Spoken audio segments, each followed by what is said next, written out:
बंदो गुरुपद कंज कृपा सिंधु नररूप हरे महामोह तुम पुंज जासु बचन विकरण करो धन्य धन्य सतगुरु सुखदा महिमा कही न जाए जो कुछ कहो तुम्हारी कृपा मोते कछु न बसाए। और व्यक्त रूप में प्रातः स्मरणीय श्री बेहोशते परम पूज्य पाद सदगुरु महाराज के चरणों में कोटि कोटि नमन। मंचासीन पूज्य बाबा के चरणों में कोटि कोटि नमन। उपस्थित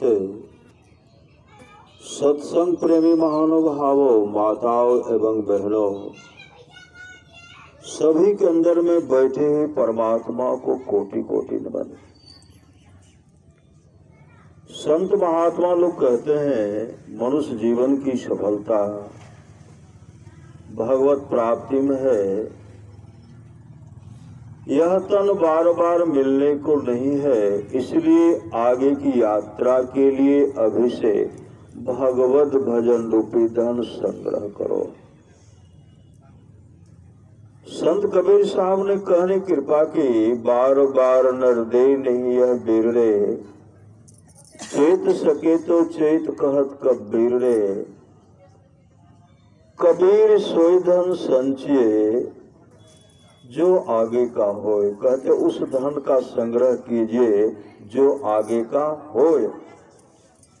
मात चढ़ाए गांठरी जातन देखा कोई, करिए नित सत्संग को बाधा सकल बेटा। का सत्संग नित्य कीजिए, जो भी बाधा है विपत्ति है मिट जाएगी और यह सुअवसर यह मौका जो है फिर हाथ है आने वाला नहीं है। अमर मुनि का उपदेश है 100 काम को छोड़कर का स्नान करना चाहिए, 1000 काम को छोड़ करके भोजन करना चाहिए, 1,00,000 काम को छोड़ करके सत्संग करना चाहिए, करोड़ों काम को छोड़ करके अपने जीवन के बागडोर को सदगुरु के हवाले करना चाहिए। भगवान श्री कृष्ण कहने कृपा की निष्पाप उद्धव जी, कोई कितना भी अश्वमेध जग कर ले, कृष्ण चंद्रायन आदि आदि व्रत कर ले, उसके द्वारा में सुलभता से प्राप्त नहीं होता। बस एक सत्संग ऐसा जरिया है जिसके द्वारा में सुलभता से प्राप्त हो जाता, उस भक्त के बस में हो जाता और उस भक्त का परम कल्याण हो जाता।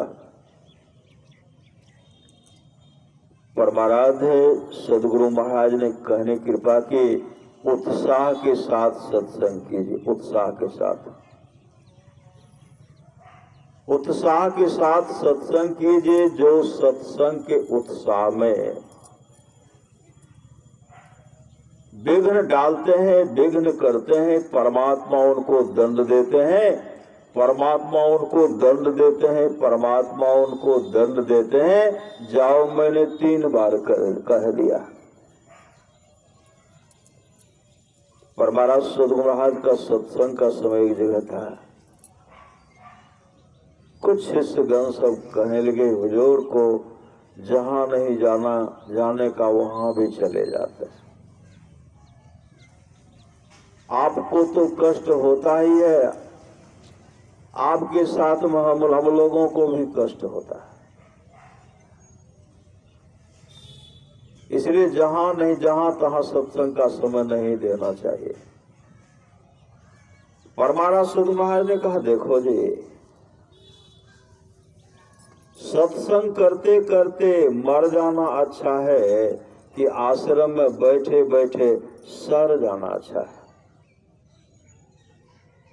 सब शिष्य हाथ जोड़ लेते हैं। बड़ा सदगुरु महाराज कहते हैं सत्संग करने के लिए सदा तैयार रहिए, सदा तैयार रहना चाहिए। वृक्ष के नीचे घास बिछा करके भी सत्संग करने के लिए सदा तैयार रहो।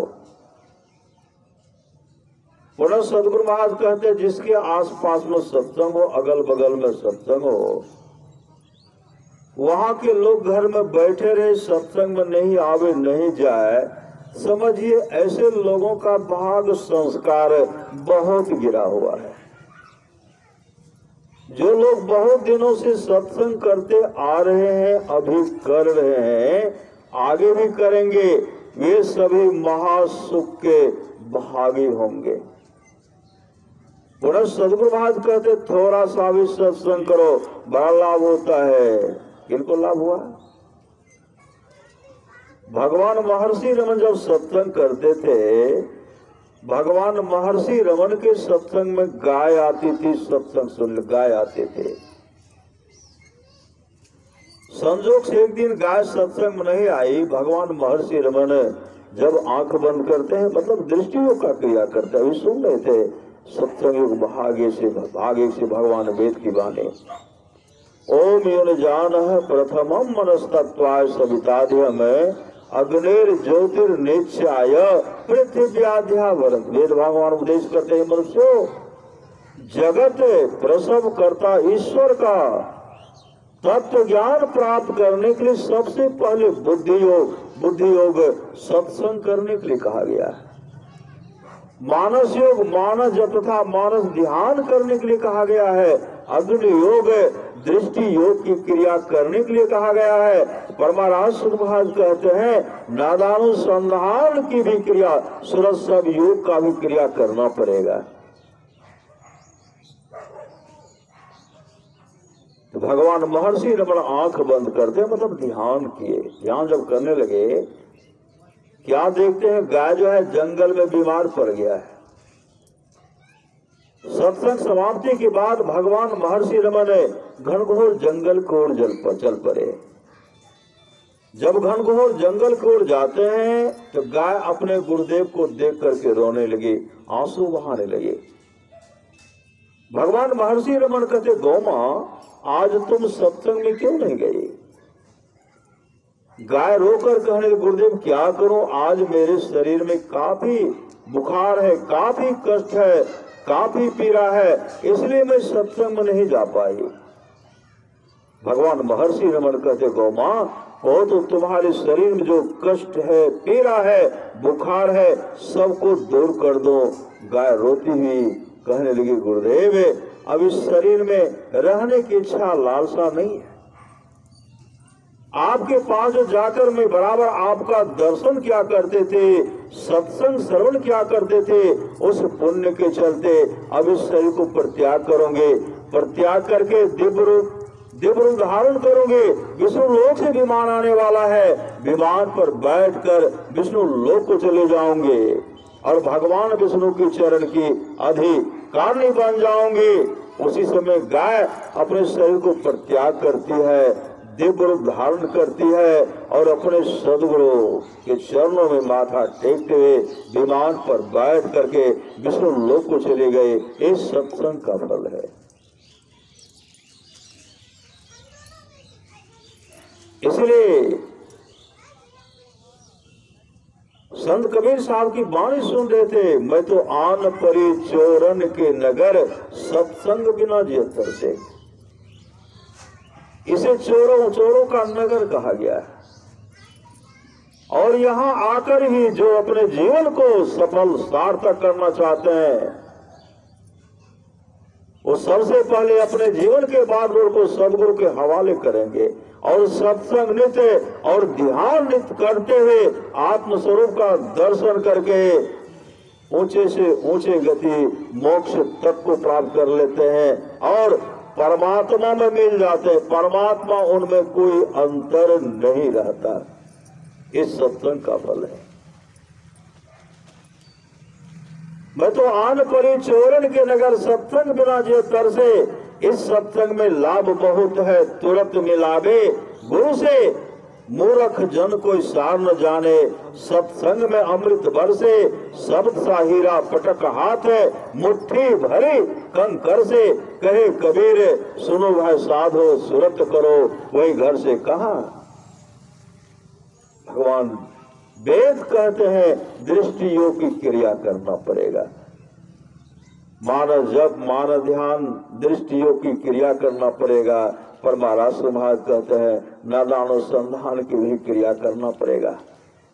सदगुरु महाराज कहते हैं प्रकाश नहीं मिले तो उतनी हानि नहीं जितनी हानि की शब्द के नहीं मिलने से।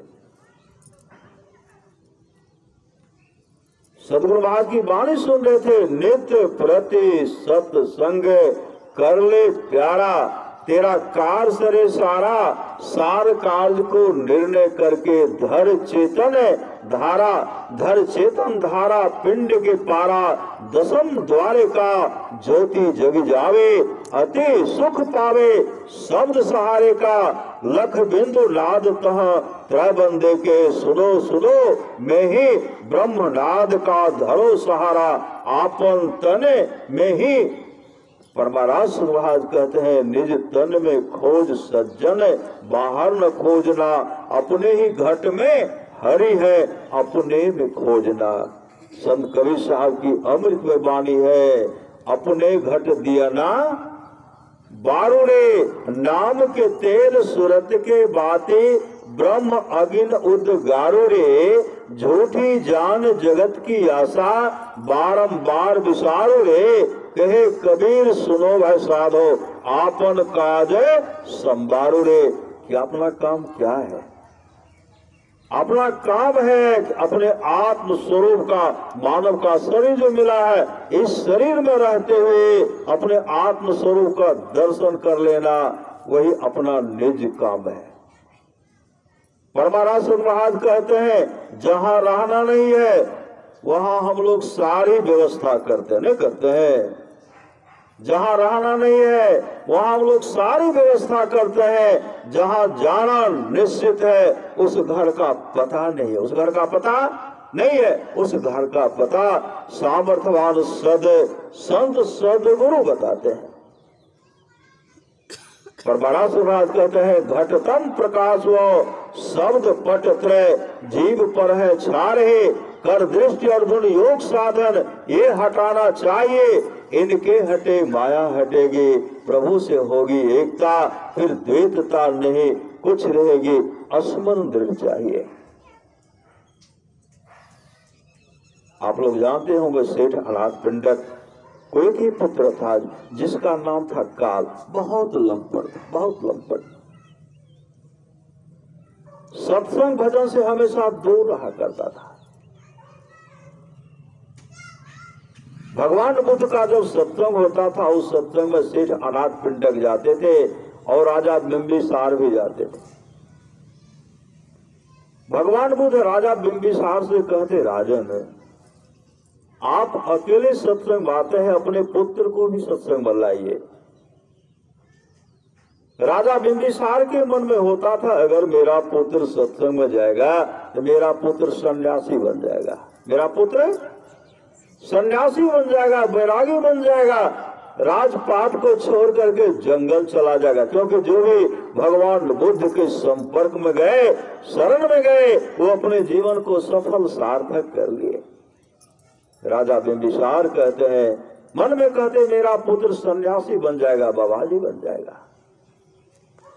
मेरा पुत्र बाबाजी नहीं हो, सन्यासी नहीं बने।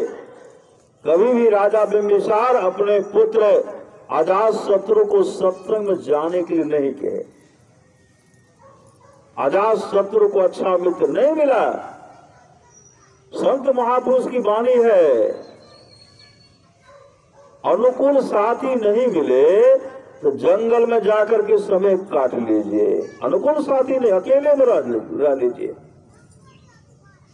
लेकिन अनुकूल साथी चाहिए। अनुकूल साथी उनको नहीं मिला। देवदत्त जैसे जो भगवान बुद्ध का मौसेरा भाई था, सगे संबंधी था, चचेरा भाई भी था और वो अपने रहते हुए देवदत्त के मन में होता था जब तक यह बुद्ध जीवित रहेगा तब तक लोग मेरा सम्मान नहीं करेंगे, इसी के चलते मेरा सम्मान नहीं हो रहा। हर जगह मरवाने का प्रयास किया गया, लेकिन कहते हैं जिनके रक्षक केशव, जिनके रक्षक परमात्मा है उसका कोई बिगाड़ नहीं सकता। तो देवदत्त को कैसा, देवदत्त जैसे अजातशत्रु को मित्र मिला, धूर्त मिला। और कहते हैं अजातशत्रु अब देखते क्या हो, सिंहासन पर बैठो, गद्दी पर अपने पिताजी को गद्दी पर से धक्का मार करके नीचे कर दो। देवदत्त के बहकावे मार करके अजातशत्रु अपने पिताजी को गद्दी पर से धक्का मार करके नीचे कर देते हैं और राजगीर के कारागारों में बंद कर देते हैं। राजा बिंबिसार के शरीर में जो खून था उनके खून को मच्छर पी गया, हाथ में हथकड़ी, पैर में बैरी लगे गए और झक मार करके चले गए। भगवान बुद्ध भरी सभा में कह रहे थे, मैंने राजा बिंबिसार को बहुत समझाया था अपने पुत्र को भी सत्संग में वह लाई, लेकिन मेरी बात को नहीं माना।